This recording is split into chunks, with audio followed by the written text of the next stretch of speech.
Hi, everyone, and welcome to Industry and Identity, a career conversation with Dr. Tracy Tambascia, moderated by Dr. Kim Hirabayashi.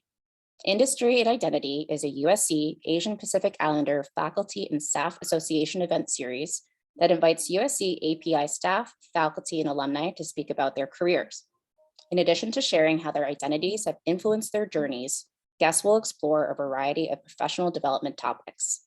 On behalf of USC APIFSA, thank you for joining us. My name is Cecilia Rusty, and I am one of the vice chairs of the Professional Development Committee, along with Julie Shen. Before we begin, I'd like to acknowledge the Indigenous lands that we share. The USC campuses were built on the lands of the Tongva people. We honor them and all Indigenous peoples and share this acknowledgement to bring to light their history. For those of you who are not familiar with APIFSA, we are a relatively new organization. Founded in response to the increase in anti-API hatred and violence, our co-chairs, Grace Rue and Linda Trong, formed APIFSA in April 2021 to create a safe space and a strong voice to advocate for API faculty and staff at USC. Unfortunately, this violence continues to occur around the country, most recently in New York City with the murder of Christina Yuna Lee. We mourn her, Michelle Alyssa Go, and others who have died in recent hate crimes, and will honor them as well as last year's Atlanta shooting victims at an upcoming vigil on Wednesday, March 9th. I want to thank Grace and Linda for their leadership in creating this organization, which has provided a much needed support system for myself and other API colleagues across campus. I'd also like to acknowledge Jasmine Yu for her help with today's event. Finally, a huge thank you to Dr. Kim Hirabayashi for moderating today's discussion. Kim is a professor of clinical education in the Rossier School of Education, with more than 20 years of teaching experience in learning, motivation, and human development. Kim is currently the chair of the Organizational Change and Leadership Doctor of Education program, and is the former chair of the Psychology and Education concentration. She has a PhD in educational psychology, an MED in higher education administration, and a BA in English language and literature, all from USC. Without further ado, please welcome Kim. Thanks, Cecilia, and thanks to APIFSA for inviting me to moderate this event and to interview and moderate a discussion with Dr. Tracy Tambascia, who's a good friend and colleague of mine. So the goal today is really to kind of have fun and to get to know her a little bit better. She's probably a little bit scared thinking of what I'm going to ask her, but all in good fun, and also to be helpful, I think, to thinking about the ways in which our identities play out in the choices that we make, and just how to kind of tap into our interests and sort of words of advice from Tracy. So I'm just going to begin with a very brief intro, because I know that there's been a bio, and then Tracy's going to talk about her experiences. So I'd like her to be the one to kind of tell us, but just as highlights, Dr. Tambascia is a professor of clinical education in the Rossier School of Education here at USC. She is the current president of the USC Academic Senate. We'll figure out what that means in a minute, because sometimes I'm like, what do you do? And we can go through that. And she's the vice chair of the WSC Senior University Commission, and has served on the board of directors for NASPA, which are higher education professionals and student affairs organizations. Prior to that, she's worked in a variety of different roles and has a background both in an academic background and experience in psychology.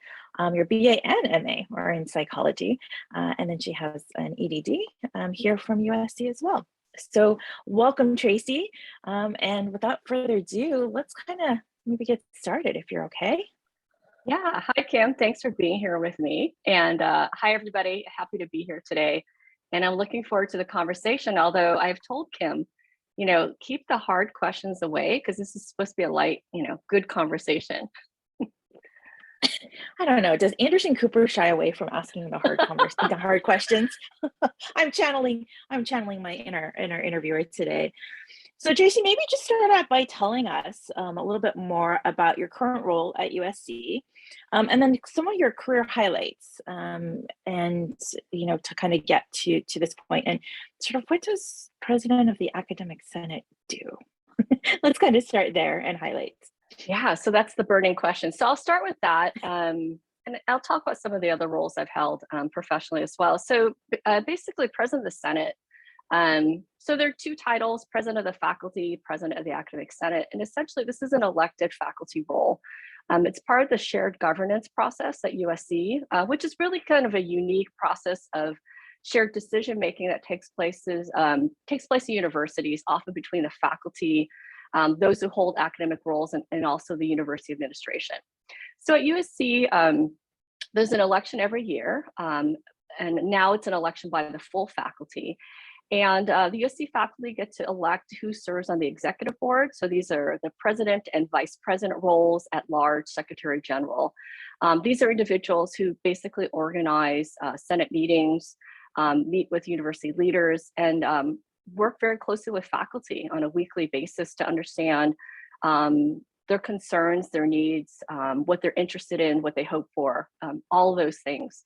And so I was elected to this role actually at this point a couple of years ago, because last year I served as vice president, president this year, and then immediate past president next year. And on a weekly basis, it's what I just mentioned. We have the opportunity to meet with leadership. We hear from faculty via email and in person on a variety of issues. And we try to aggregate that those issues and that feedback, and we share it with the president, provost, and other senior leaders. There are also other priorities that we have related to sort of larger projects. So this year I'm working on building capacity for faculty leadership to basically make sure that faculty who are taking on committee leadership roles and other elected positions have the breadth of knowledge about how universities function, how they're financed, how the administrative roles work, so that they can be more effective in their involvement and their advocacy for faculty. So that's sort of my role in a nutshell. Can you tell us a little bit on how you kind of got here? What was the past sort of experience and professional career trajectory look like for you that kind of led to this? So I have a lot of experience in advocacy for my prior role. So before I became a faculty member at USC 13 years ago, I worked in administration. So I was a director in student affairs. I was dean of students, vice president of student affairs. So I worked on the administrative side. And in that role, my primary responsibility was advocating for student needs, broad range of needs, from admissions practices to supporting student mental health, internal policies and compliance. I mean, all sorts of different issues. And so this is an area, with which I was already familiar. Coming to USC, I had the fortune to be able to teach about university administration. So I worked with PASA students and also Ed.D students now in Rossier. And in that process, I never sort of gave up the idea that it's important to be involved in that way, to serve.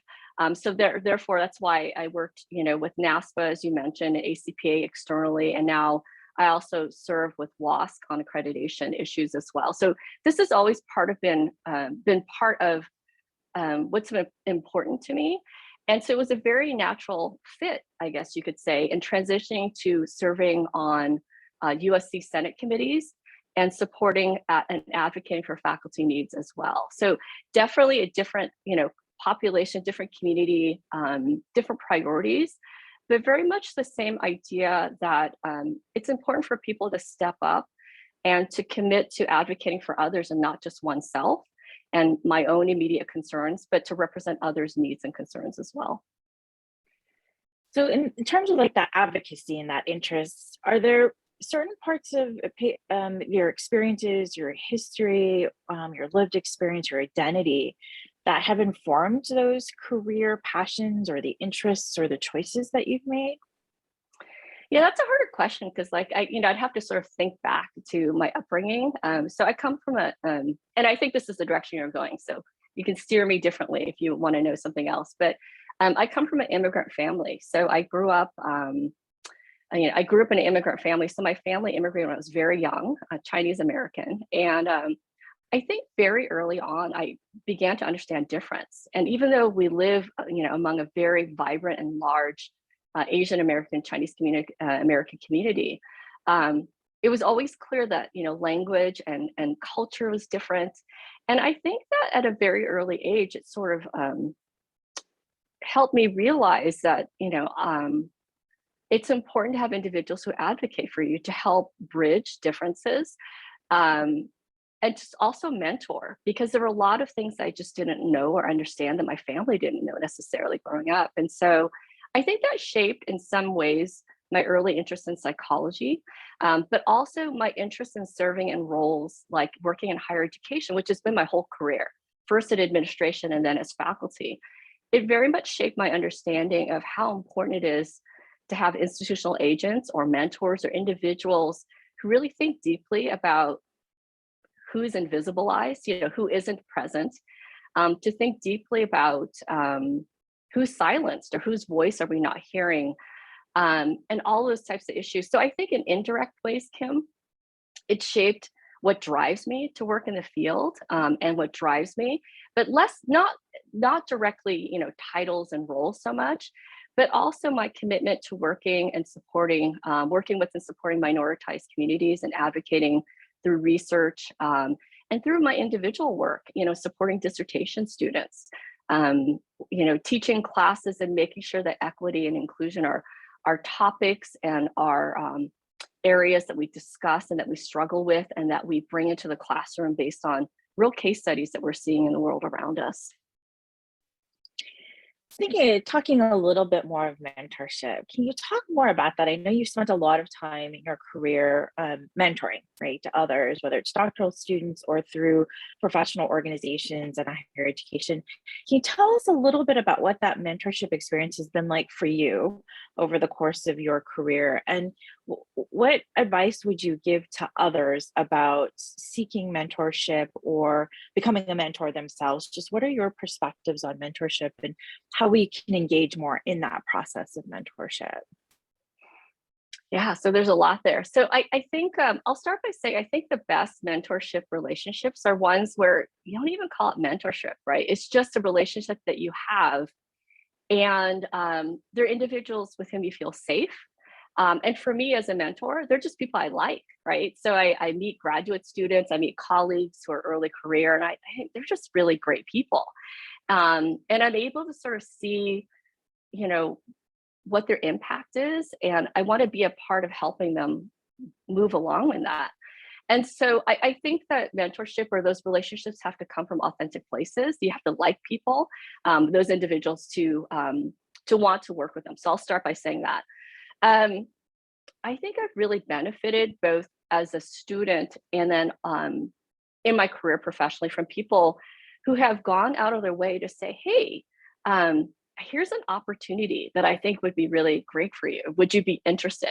And to not push me, but to nudge me and say, yeah, I know that sounds a little scary, but why don't you try that, right? So how many people have said that to us? And I feel like that made all the difference. There were times when, and oftentimes these are women, these are senior women in administration, or these were female faculty members who said, hey, I think this would be great for you, let's try it. But I also think that there were times when I had to seek out people to ask advice, and that was always a little scary.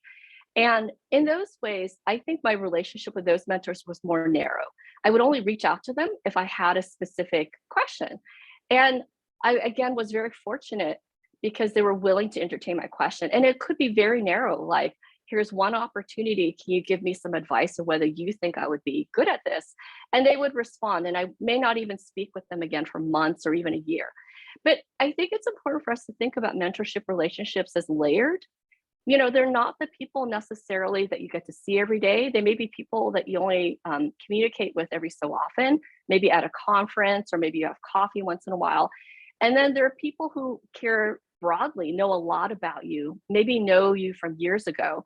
And then there's others who only know you in a very narrow way, and that's okay as well, because they can give you advice on that one, subject area. But I don't think it's any one thing. Now, in terms of advice, Kim, so I know it would be a shocker to some people, but I'm a bit of an introvert. I'm an extrovert by profession, I like to say. So in a professional setting, I can definitely talk to people and be gregarious, but that's not really me as a person all the time. So the idea of reaching out to people I don't know very well, or people who have positional power, it is very intimidating. So what I like to advise people to do, for instance, grad students or new professionals at conferences, is to go to those event sessions, whether they be online or in person, attend the session and try to meet those individuals after the session, because you're in a neutral, sort of environment. Introduce yourself and then exchange business cards or send a follow-up email saying, I was really glad to hear you talk about this topic at the conference, and try to make an indirect connection, because that way it opens the door to at least establishing a longer term communication, if not a relationship. That can be scary though. I know. I was thinking early career, and I'm thinking back to my early career, and I know I heard that advice too, but that's really intimidating, Yeah. right? Are there other ways that you think then I'm kind of coming back to what you said, particularly for, right, about that trust that comes from that relationship? Are there advice that you would give professionals, early career, mid-career too, about the ways in which they engage in that networking, right? To have sort of those organic relationships that can come up. What are the ways in which, like, you do that now, but also the ways that you see it happening around you that you think leads to that sort of longer term trust and relationship and mentorship for individuals? Yeah, that's a great question, Kim. So I think one of the best ways you can build that is just through interaction or working together. And so one thing I would recommend, I know time and energy are always, in limited supply, but I would encourage new and mid-level professionals who are interested in something, gaining access to a network, for example, for lack of a better term, to volunteer for roles, right? To volunteer, to join associations like this, organizations where there are online mixers or in-person mixers. And again, low risk, right? People are getting together to casually talk about their workday or their interests, but to also volunteer for committees, volunteer for projects, and then again, gain exposure and access to individuals in a very neutral way. Now, I say that knowing like we don't have all the time in the world. So you also don't want to stretch yourself and put yourself in jeopardy of not being able, to do well in your coursework or to not do well in your job. But to take a risk and volunteer for roles, even if it's doesn't seem like it's a very impactful role. We all know in organizations, any participation or service or volunteer work is really helpful.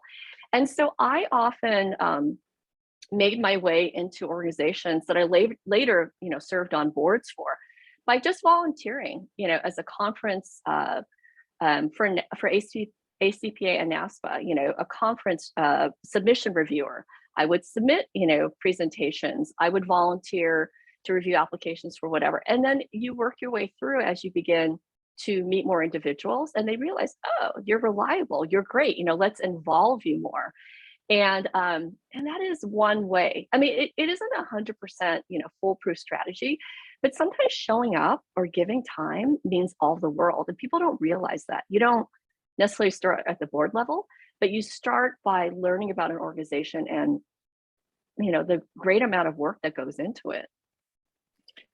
Right. I think because so many times people don't, right? And all of those opportunities require so much time and Yes. Effort, right? And that just kind of increases over time. But then you become more confident, right? Engaging with that. What would you say for those who are kind of in their later career, mid to late career now, who have much to share, right, with new professionals or students? What would you say about the ways in which their time might be utilized in mentorship relationships? Because sometimes it makes a difference too, I think, when the mentors reach out and say, hey, I've been noticing this, right, the time, and I saw that you were volunteering, or I saw that you were interested, or making that connection. How do you think that mentors can do that, can reach out and sort of start that relationship? Because knowing that early career professionals, sometimes it can be intimidating for students to do that. Yeah, no, I think that's great. And again, like when we're talking about people who are later career, again, time is precious, right? Because they're likely their professional and family demands are pretty high. And I'm sort of thinking structure, like there are two ways that can happen. One is locally, who is in your workplace around you, who are rising professionals within your field, or in your office, right? Or at USC, that you think might benefit. And that might be someone that you, again, come across during like a coffee social, or maybe you're on a university committee or a unit level committee or within your school. And, strike up a relationship or a conversation, and perhaps ease into it, organically. You don't have to proclaim yourself a mentor or even invite that, but you could just say, like, if you ever want to talk about X, feel free to reach out. We can schedule some time to get coffee at Literati or something. But also external to the university environment, there are professional organizations that are always seeking speakers on panels, mentors, one-on-one coaching. And if you have the time to give to that, again, this is all about service and thinking about giving back or paying it forward. That's just a tremendous way that could make a difference in the life of someone who really just needs someone to bounce ideas off of, and a little bit of coaching or a little bit of affirmation and support, because we all needed that. And so if we have the ability to participate in a structured mentorship or connection, I think that would mean the world to a lot of people. I know that I participate, and I know there are opportunities out there that are more long-term or kind of short-term. Like I know Dornsife has opportunities for like just summer mentorship, but also longer term, like NASPA has, right? And they actually have very formal structures for, mentorship and matching. So Yes. I think that that's great advice to think about those different ways, because sometimes you think, gosh, I don't have a lot of time, but I really would like to give back, right? Right. I wanted to. I want to say something before you transition. Can I say something about failure? Sure. Really sorry to interrupt. Absolutely. So I think we all think of the times we might have reached out to someone and gotten no response. I mean, maybe that's happened, right? You email somebody, you think like, we have a relationship, and then they don't respond, then you feel bad. Or you volunteer for a role and you don't get picked. And I just want to say, and I say this to my kids, I mean, it's not visible. Like all the rejection notices I've ever gotten do not show up, publicly, but they're there. But the thing is, if you don't try, if you don't ask, if you don't apply, it'll for sure never happen. And so as hard as it is to feel like I tried, I didn't get a response, or I wanted to volunteer and I wasn't picked, yes, that is terrible. But most important thing is to try again, or to try something different, try somebody else. And the reason why is, again, I know in this age of social media, like failure doesn't seem like it, exists, but the reality is that's how we learn, we try, we move through, we get better. And so I just want to encourage people to not give up if they reached out to somebody and it didn't work out. Try somebody else and keep trying, because at some point that will work out for you, but you have to persist. So, and that's hard. It can be really hard when that's so wrapped up in your identity too, right? It's like students who we see apply to graduate school, right, or a graduate program and don't get in the first time, and right, and to really kind of consider and think about what are the ways that they continue to get experience and then apply again, right? I know that you and I have worked oftentimes with prospective students or students who that confidence really does take a hit, and that can then affect. But we do try and push them forward, I think, in continuous processes and cycles, right? And I think that kind of gets to my next question, which is, you and I have both talked about the fact that you and I took kind of very somewhat non-traditional journeys into becoming faculty members, right? I don't think either you or I probably, when we graduated of our undergraduates, would have said, oh, we want to be faculty members. In fact, I know I didn't. So I wanted to ask about that career journey for you, and what's your advice for other people who, haven't really thought about becoming a faculty member, and what are some advice about, opening that door and to thinking about it and just imagining it when a lot of people think that it's not an option or don't anticipate it being. What was that journey like for you, and what advice would you have for others who may or may not be contemplating that journey? So I think that the lesson here, to start with the lesson, and at the beginning, not the end, the lesson is never say never. And also keep your mind open. So I, as I mentioned earlier, Kim, I worked in administration for over 15 years, and I loved it. I mean, I loved my work directly with students. I loved the field of student affairs, and I still do. And I went back to grad school while I was working. So I was one of those people who had terrible timing. I started the EDD program. I, was having children. I became dean of students, and it all just happened in 1 year. And people would say to me, like, you're not supposed to do that. Like, you're supposed to plan better. And I'm like, well, but all these great things are happening, right? So this is just what life is. And so for all of you, who are listening, who either have bad timing like me, and actually, by the way, I'm very organized. So Kim knows I'm a very planful person, but sometimes like life just happens. And so, you can make it work, but you do have to juggle a little bit. But anyway, so here I was, dean of students, my first dean of students position, and working my EDD, and also having my oldest, my son, and then I transitioned into a new job. So that was the other thing. Then I got a new job and moved as well. I finished the EDD and had the opportunity to adjunct, so to teach a course for Rossier actually at that time. Because what I realized was that even though I love my daily work and working in student affairs, as at that time VP of student affairs, I also love the idea of inspiring graduate students and working with them and cultivating their own strengths and their own career. And for those of you who have the opportunity to teach, that it's like, it stretches you. It forces you to think differently about your decisions, about interpretation of standards and norms. And also, it was just a great way to have energy at the end of the day to come to a class. And so I did that. And I had always said, Kim, I'm never going to teach. I love what I do. And then lo and behold, an opportunity came up. And I'm going to give a shout out to Alex John. Kim, you know Alex, right? Alex was, he was the faculty lead for PASA, which is the master's program in Rossier that helps prepare individuals to work in student affairs and also university administration. He said, hey, you should apply for this job. And I said, no, I'm not a faculty member. I don't know how to do that. And he said, actually, your practitioner experience would really be helpful. And so, then even though I said never, I transitioned to become a full-time faculty member and found that I was really challenged because teaching is hard work, right? Developing curriculum, meaningful and engaging learning experiences is hard work. And I've never looked back. And so now this is what I do. Even though I get to dabble in other administrative work through my service, that's the pathway. And so it's definitely, as Kim, as you're saying, it's non-traditional in many ways, because I didn't complete a graduate degree, a doctorate, with the intent of working full-time as an instructor or as a faculty member. But let me just pause there because I think you had a follow-up question about advice for others.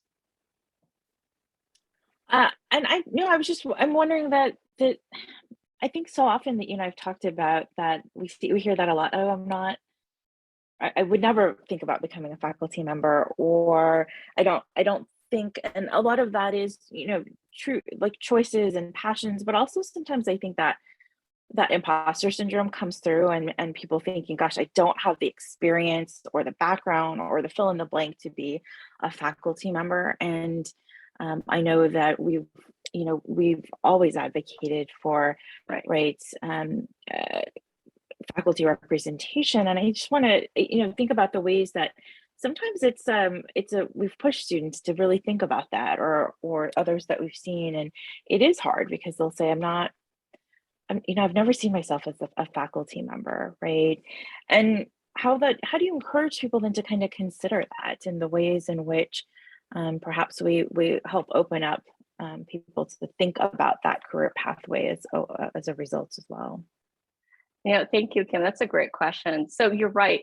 I do. And both you and I hear a lot from individuals. I've never been able to see myself as blank, whatever blank is. And I think that comes from a lot of places. You're right. It does come from a place of not feeling like perhaps you're skilled enough. But I also think it comes from the place and the reality that in many ways, people of Asian Pacific Islander descent just are not well represented. In faculty, they're not well represented in university leadership. They're not well represented in presidencies. And in fact, I was having a conversation just a few weeks ago with Ellen John, who's president of one of the CSU campuses. And, this conversation was about the low number of Asian American women who lead institutions of higher ed in the United States. And it's growing, but it's not growing at a very high rate or not very quickly. And so this idea of, never envisioning myself as a faculty member, I think came from partially, I felt, I felt very efficacious in my role as administrator, right? It was something I grew into, it was something I cared about, I could advocate. But I'm a first generation college student. So when I went to college, when I went to Occidental, I didn't know university faculty. I didn't know anything about that world. And it was a struggle. And I didn't realize it then, but I realized afterwards, like, that whole experience was amazing, but I didn't really know what to expect. I didn't know faculty beforehand. And I didn't always go to office hours. I sometimes did, and sometimes it worked out well, and sometimes it was scary. And so I try to think of myself as an individual who can be accessible. Now, people still tell me I'm scary, Kim, so I'm not sure I can do a whole lot. And they tell me that all the time still. I think I'm like very unscary, but I do understand where that comes from. So I try to be accessible, but also clear that, I can be an advocate, I can be supportive, but I also really push for high standards and for individuals to give as much of themselves and their learning as possible. And I think that's entirely possible to both be accessible, but to also expect high standards and for people to bring their best selves. You're going to laugh about me saying I'm scary, right? Yes, but they say that about me too. So I don't know. I think it's also the moms in us that come through sometimes when we're like, what? So there's kind of a little Possibly. bit of like that. I think that for me, I think that sort of like, that comes through. And I wanted to talk about that because, you have a lot of, kind of going back to what you're talking about your trajectory and life events happening. And so before we kind of transition, so I'm encouraging everybody too to think about questions you have and to use the Q&A. I see a couple of questions that, come through. So feel free to drop those in there as we start transitioning to answering questions from the Q&A. But I'm just curious, what do you do now to relax and care for yourself with such busy roles? And what advice do you have for others about caring for their personal well-being, especially now? And, I don't know if we can call it a pandemic anymore. It's sort of an endemic. It's just, right. What are some ways that we can talk about that you care for yourself and that you encourage others to look after their own personal well-being? I think that's a great question. And I think I have two perspectives. One is activity related, and one is really more about developing resilience. And that's hard. So that's sort of a constant. It's finding the ability to reflect and learn from experiences, but to also ground yourself. And I'm probably not expressing this in the right way, but developing resilience for any individual is just so important because, life is going to be bumpy, and it's not just the pandemic or the endemic, but it's disappointments. It's, things that didn't go well. It's, being late on something and not feeling happy about that, whatever it may be, a project. And so I think developing the ability to forgive yourself, developing the ability to take criticism and to understand where that comes from and to make us stronger, better. That's difficult, but that's sort of a lifelong exercise. And I don't mean to, sound squishy, but it's true. Like, it's so important to find that place and to know what you really stand for, and to also find ways in which you can approach your work with integrity and to feel good about that. So that's one. The activities are many. So I love being outside. And so I try to go outside. If I'm working from home, I try to go outside in the yard. I sometimes take phone calls outside. If I'm on campus, I go for walks with people or meet me outdoors instead of in my office, which is definitely a good pandemic, activity, but it's also just better in general. I feel better moving around outside. I also like to cook, which benefits people around me. And also I'm just a really good sleeper. So I'm super lucky. I get my rest and my downtime, my walks, and all of those very basic things. And as you know, I'm slightly addicted to tea, so I'm drinking that right now. But I would say whatever helps you take your mind off of sort of the daily wear and tear. I also read a lot. I read bad fiction sometimes, like mysteries. And I listen to audiobooks as well. So everybody has their thing, but I would just say do more of it. Take your mind off of work, decompress. Did you say you were a little addicted to tea? Yeah, just a little. I was like, wow, understatement. I was like, what? I bet you had more cups of, well, I laugh because you know that I'm like super addicted to tea. So we always are like, how many glasses of tea have you had today? Because it's about the same usually for us. And so there's a couple questions coming in. So I'm encouraging everybody to kind of think through what their questions are. Feel free to drop them into the Q&A. But as we're transitioning to those questions, I have a speed round of just some fun questions to get to know you. This is the part where you were like, are you going to give me the questions? And I said no, because otherwise then it's not fun. So I have just a speed round of questions, okay? Okay, I'm ready. All right. Favorite Olympic sport to watch, summer or winter? Which sport? Favorite Olympic sport? I can't believe I'm pausing because I should know this because it is during the Olympics. I do like figure skating. Right, even all the the scandals that come with it. All the drama nowadays. Yes. All the drama that comes with it. Right. Yes. Cat or dog? Oh wait, Kim, you didn't ask me the one I like the least, which is curling, because I'm still not 100% sure why it's a sport. But keep going. So it's a sort of sport. You're doing something. It's an activity. It is. It is, right? All right, cat or dog? Cat. What's the app you can't live without? Email app. I know, I'm boring. Sorry. But don't we talk about work-life balance?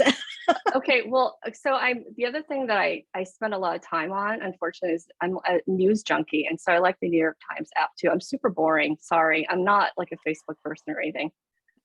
All right. Favorite breakfast food? I don't eat breakfast that much, but I'm definitely savory. So I'm more savory than sweet for breakfast. So I would definitely, I would like something like, I don't know, like quiche. With tea? With your tea? With tea, absolutely. Well, that's a given. What's on your phone wallpaper or lock screen? Photos of my kids. Okay. And last one, what's your Hogwarts house? I don't know. What do you think it would be? Oh, I'm not getting into that. That's well, why wouldn't it be Gryffindor? I mean, I'm not Slytherin. I mean, no. No one's ever asked me that. See, I have my what I'd like to think I am, but I'm pretty sure I'm not, and the one that I think I am. So I don't think you get to choose. I think the hat tells you, and I can't believe I'm able to have this conversation with you because I did read the whole series. This is not true because Harry Potter had a preference, and then he got. I think the hat chooses. Right. I would say. I'm interested to see if people we can have a debate about this in chat. Let's see if anybody asks us this.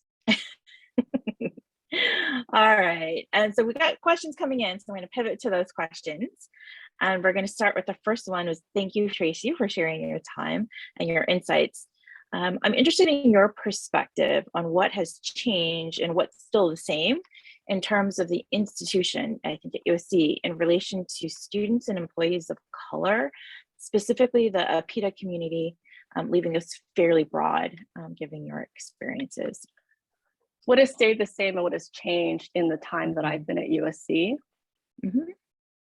I think it's a great question.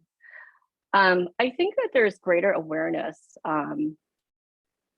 which is actually great, but not good for some reason. So I think there has been increased awareness about the importance of equity and inclusion. I've seen that trajectory.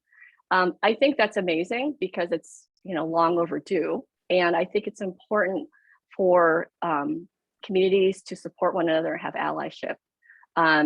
I think the downside of why that's happened is because there have been terrible acts of violence against individuals in minoritized communities that have prompted outrage and protest and soul searching that have led to opportunities for change and structural change. When I say change, I mean structural change, curricular change. I think a lot of that is positive, but to me, I see it born out of years of neglect. And this is not a USC specific. The campus is a part of the larger community and society.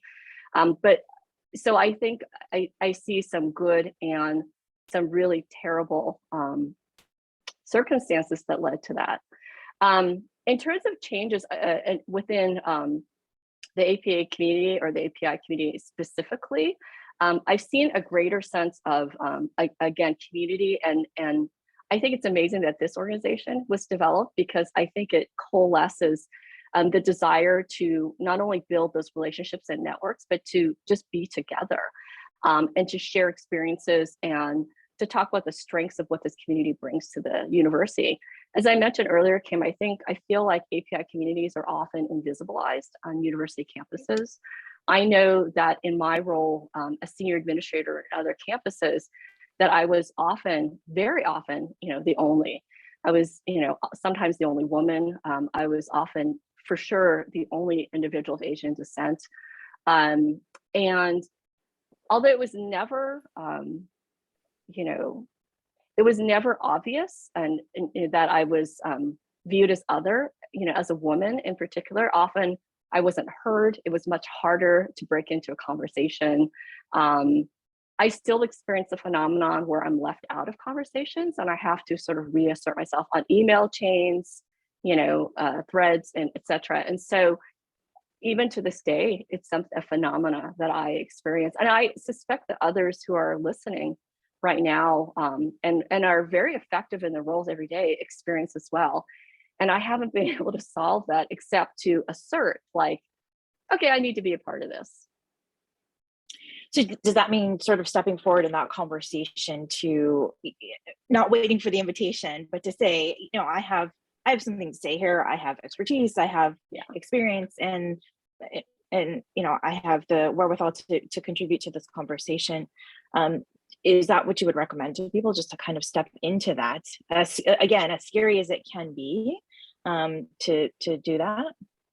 Yeah, there's a time and a place. There are definitely times where I don't intrude, but generally, yeah. And so that does feel risky, and actually more than anything, it feels rude that that I wasn't invited to participate or to speak. But I sometimes find like I do have to, and then I will even sometimes follow up if I have the opportunity to say later, like, hey, let's make sure that we're intentional about soliciting a voice. Now, I'm not saying that I'm perfect and that I haven't also missed voices as well, but it's definitely top of mind for me because this is a fairly common phenomenon that I experience.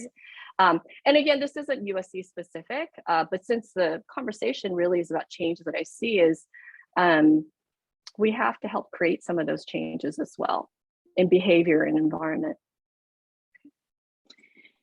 There's a next question about what are some of the external factors, such as like timing or family obligations, et cetera, that you think present a challenge for Asian females to advance their careers in administrative roles within higher education?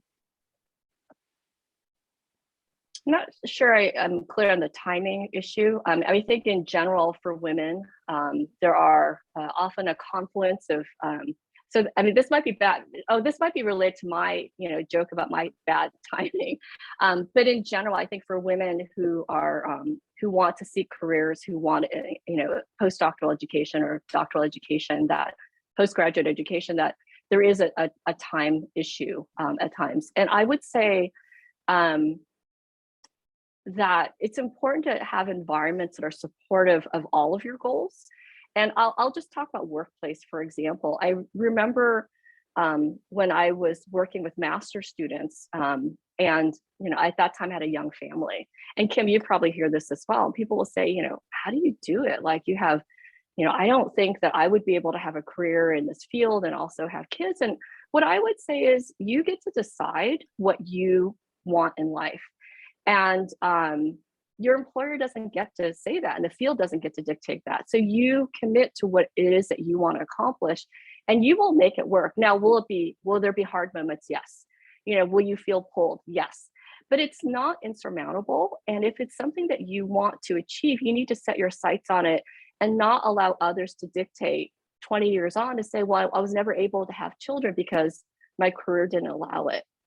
And that sounds much easier than what it actually is.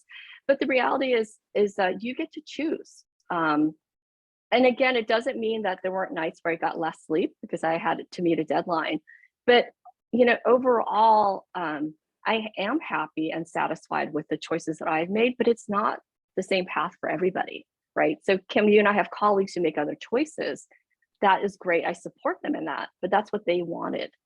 And so I just feel like that's really important. Now, in terms of gendered expectations, that's very difficult. If we're working in environments where based on our gender and our racial identity, people have expectations, one has to push back on that. One has to be able to clearly articulate, like, you might have a view of expectations because of what you see and because of my gender, but here's how it's actually going to be. That could be risky, but it has to be said at times, and sometimes that's enough to actually voice that. Right. I think it's important to share that, right? That's part of, I think you and I have talked about that sometimes students want to ask about timing and our life trajectories, and they don't know how to bring it up. So I often try and volunteer some of that information like you have to, just so they're like, okay, so I have some questions about that, because that opens the door to it. But I think that it's important to kind of reiterate, like you said, there's no what's the right time? And I often ask students, they're like, it's not the right time. And I'm like, well, what is the right time? Life doesn't get less complicated as we go along. It always becomes more complicated. It's more maybe what your goals are, right? So I think I appreciate that. But I do think that you and I both see that too. Sometimes is assumptions about what can or can't be done. So making sure that they see, and again, that's linked to representation, right? The variety of experiences that administrators and others and our, that are related to our professional goals, that we have those models, right? And we seek them too, which is helpful. Right. So I have a question here, which I clearly talks to insider information, which is, have you completed today's Wordle? No, I have to do that at night. When you're asking about relaxing, I was going to say Wordle. So this is now a family activity. We each get our own devices, sadly, and then we cannot talk about it or even give hints until everybody is done, because sometimes it takes me a little longer. Sometimes one of my kids is faster, but no. It's always a little bit humbling when your kids are faster than you, and so much faster. I think it's luck. They get more of the green letters early on. All right. Question here says, thank you, Tracy. I appreciate your comment on rejection, as I am sitting with a recent no to a career move within my current department. I wanted to hear your thoughts on networking within USC to further my career in another department. And you probably have experience seeing big picture across movements within the university. So what's your thoughts there? Yeah, no, that could be super disappointing and especially if it's well-deserved, like it's something you've been working for, and that is very disappointing. I think it's about weighing options, Kim. It's like definitely network. And so find ways in which you can serve on committees, outside of your unit. Again, I mentioned that earlier, just as a way to find out what else is happening on campus and where you might have a good fit.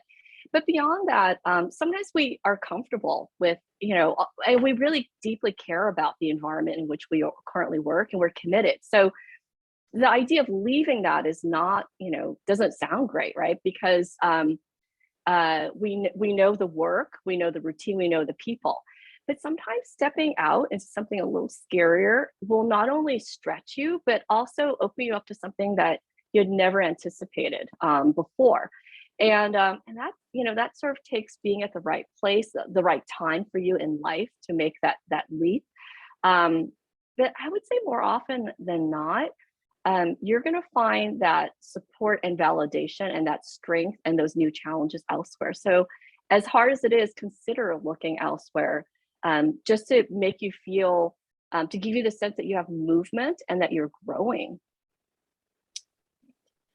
Do you have any tips for how how to do that outside of your department? Because I think we get to know our department so well, but are things that you see that work, that in your experience have been pretty successful in terms of trying to step out and network perhaps to other departments or other divisions in the school? Yeah, that can be difficult. So if you're in a specialization, so I'm just going to make it up. If you work in human resources and you love this world and you work in one unit, you don't necessarily know how that kind of work happens in a different unit. And so that's where we drop on organizations like this. But also, again, those opportunities to meet people, to be able to say, hey, I'm very interested in what happens in that school or department. Can we have coffee? Now, that's not I'm not applying for a job. That isn't, it's very neutral.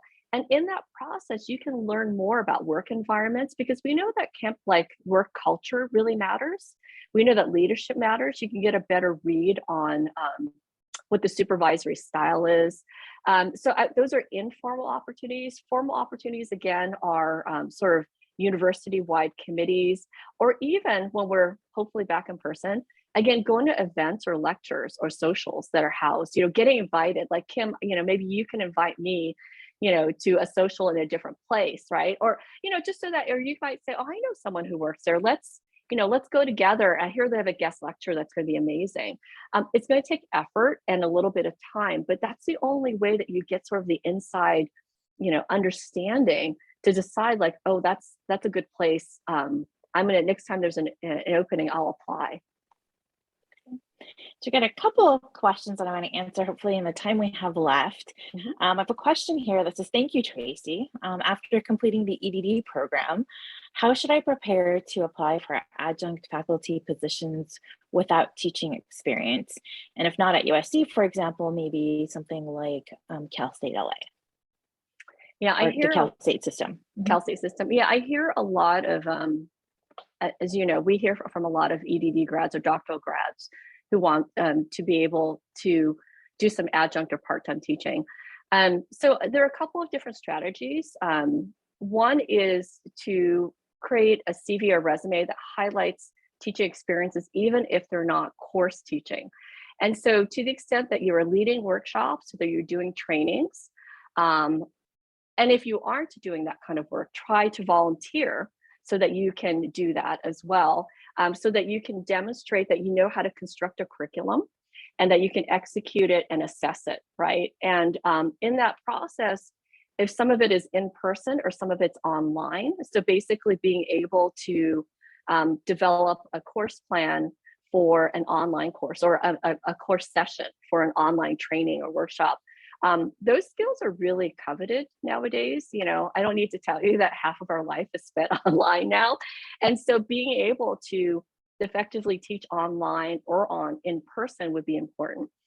You want to apply to faculty adjunct pools. And so the community colleges and some of the CFUs have actually pools for adjunct where you submit, but it's not for a specific job or opening that they know of. But when one comes up, they will look to the pool.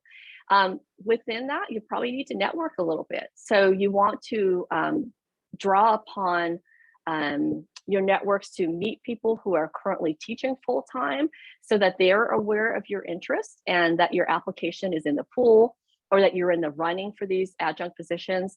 It might take a little bit of time. But most people I know who have applied broadly. So now if you're teaching online, it doesn't have to be LA, or doesn't have to be place-based. So if you're in LA, it doesn't have to be a position in LA. It could be for one of the online programs that are really, popping up all across the country.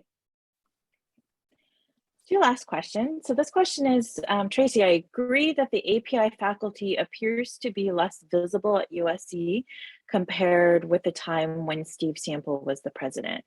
As you know, I did manage to influence and get Sample to appoint Asian American faculty to be the deans of two schools.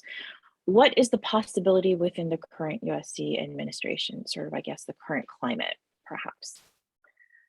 I think there's a really big commitment to, and I'll just use the term diversity and representation. I think there's a big commitment in the current administration to ensuring that individuals that lead units and departments represent, wide range of races and identities. And I think that's a priority. I think it's really tough. I think that you have to have individuals who have opportunities along the way. People just don't show up as deans or senior vice presidents. They have to have the support and development, the mastery to gain some of those skills, to then feel that they can apply for those roles or be tapped, right? So I think, again, for all of us, it's incumbent upon all of us to participate in the development of talent, to mentor, to encourage, because we need to have people in places where they can be appointed, that they feel that they can take on those roles, and then also be able to garner support for them. So I think it's more than just the end point. I think it's the process, and we have tremendous talent that we want to keep at USC within our community, and I just think that that's something we have to work on collectively.